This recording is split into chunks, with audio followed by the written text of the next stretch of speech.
Okay, so just to settle this argument, I'm going to read the Karl safety plan for the 20th time. Now, this is from a lawsuit Karl filed in 2012. First page, he puts a little Article 4, Clause 3 of the Constitution. No point reading that. Then he writes a little. He hasn't been presented a bill. Nobody has said that he owes a debt. The typical Karl Lentz stuff. November 8th, 2012. Now here we get to the safety plan. Now, let me see if I can highlight.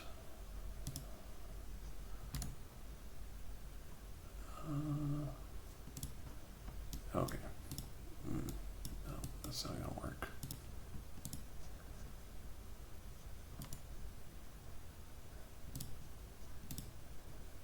Okay. First of all, we see some stuff is whited out. We see Jefferson up here. We see Mangina, which is Karl's wife's name, last name.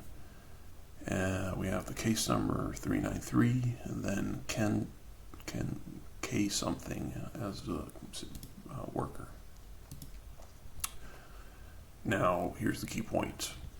Right at the top, when is the safety plan needed? A safety plan must be made if a high level of risk has been determined on Part B section of the high risk protocol. A safety plan may also be used for other levels of risk. Which means that in the Karl Lentz case, there was a determination made that there was risk of danger to the child. Now, let's go a little bit down. Problem number one. If we look down here, it says the person responsible for protecting the named child is Margaret Mangina, which was Karl's mother-in-law. Then relationship to the child, natural grandmother. And now this is what Karl writes in the bottom. This contract is not a contract between the parties of the JU 2001 51 blah blah blah. The state with deliberate intent inserted this contract to deceive. Why? So when the state is asked in court, is there a contract within the JU blah blah blah, the state could reply yes. Now, notice, in Karl's lawsuit, he does not argue that this safety plan is for Scott Anderson, because it's not, and he never makes that argument. Now, on to the next page. High-risk protocols. List each factor combination of risk factors identified in the assessment. Match risk to safety. 1. Baby will be at risk of being exposed to physical harm due to domestic violence between mother and father. Mother and father referring to Karl and Mary. Child, this is a little bit hard to read, and actually I can't even read it all. Mother will get a psychological due to alleged depression, I guess. GM to father will have supervised visits due to DV. Father to attend something, domestic violence prevention, CL, I don't know, whatever that means. Okay.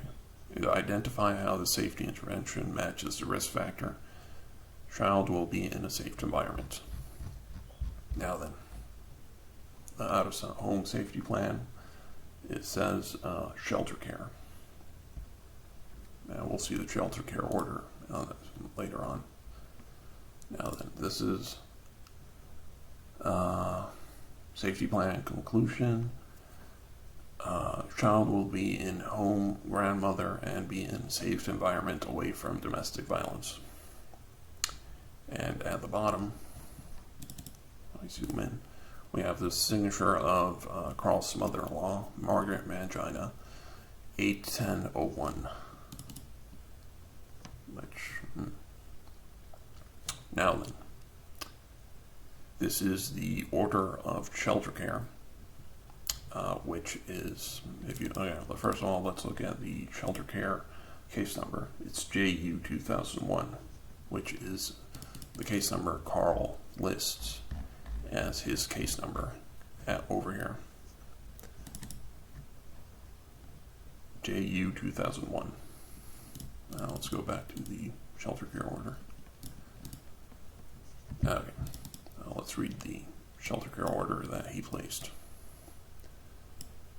You can somewhat make out that the mother is Margaret Mangina, and under father, you can see, it's a little bit hard to read, but that is not Scott Anderson in the name. You can see that there's a Z at the end.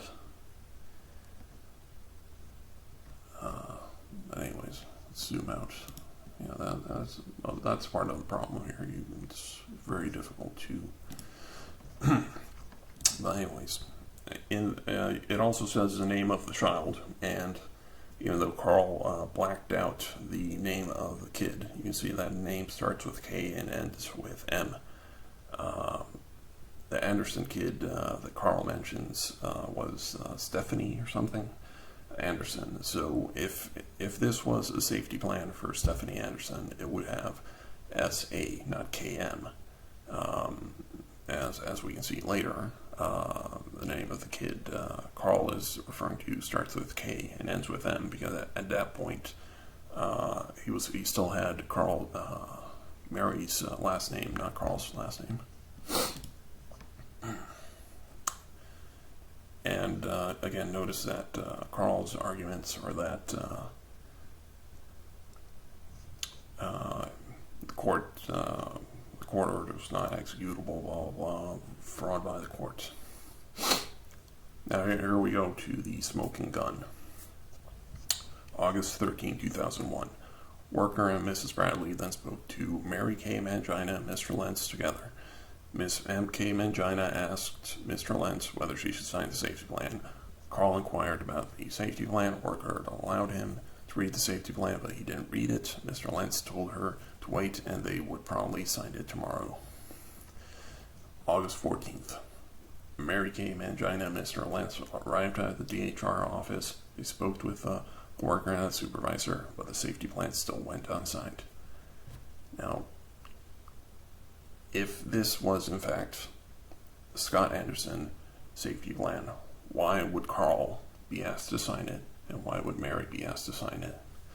And look at the dates. It's August 13, 2001, when Karl is asked to sign it.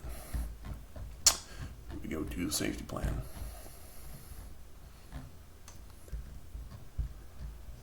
The date of the safety plan initiation is August 10th, 2001. And then if we go back to where we were, Karl is asked to sign it 3 days later on August 13th. Now notice that Karl's argument in this page is that he didn't sign the safety plan, not that the safety plan was for somebody else.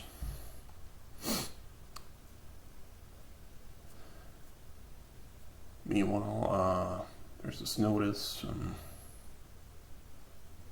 This case involves the dependency petition, August 14th. Pursuant to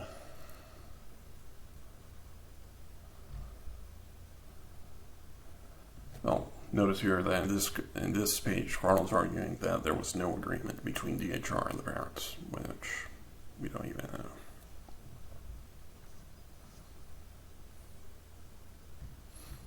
And he also points out that MML signed a safety plan with the DHR, which we'll get to. This insert is found in the JU 2001 court case file. This insert contains the signatures to an agreement and or safety plan.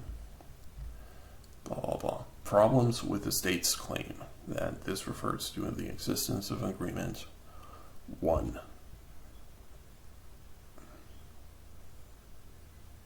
I notice that Karl is arguing that the state is arguing that it was offered on August 13th, but it signed on the 10th.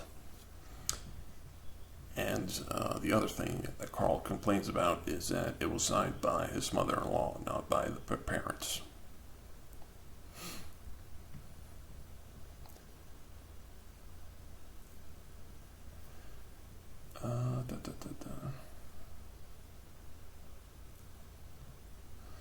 Now then, this is the order of home care, which is referred to earlier. We can see that the child's name starts with K and M, not with A, which would be what you would expect if it was the Anderson kid. You also see that Mary Mangina is the mother. You also see mother's history of dependence, a something, and domestic violence, father's history of domestic violence. You also see safety plan for Mary, the mother. Well, didn't want to sign the safety plan again.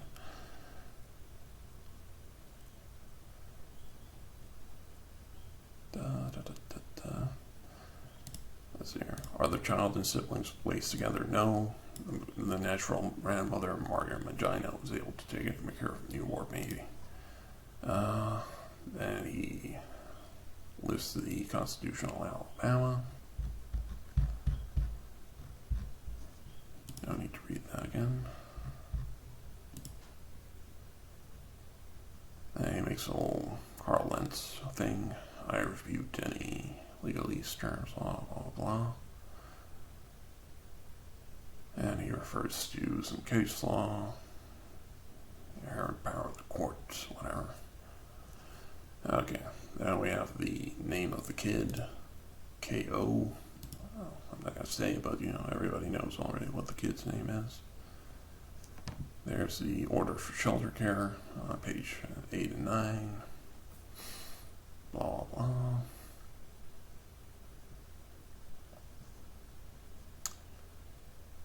Now we have, again, K-O-M-A-N as a... And it says there's no victim on that over there.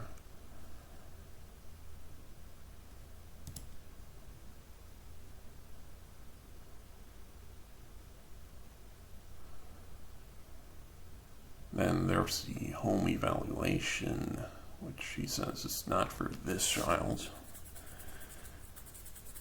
which is, well, which I guess there it could be arguing for a different kid, but definitely. Then he puts a screenshot of the United States courts. His birth certificate, nobody needs to see that. Another birth certificate.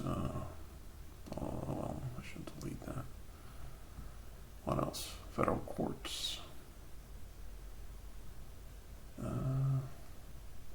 That's it. Alright, so I don't see where in the safety plan you could reach the conclusion that this was for Scott Anderson or anybody else, because at no point in his lawsuit does Karl make that argument.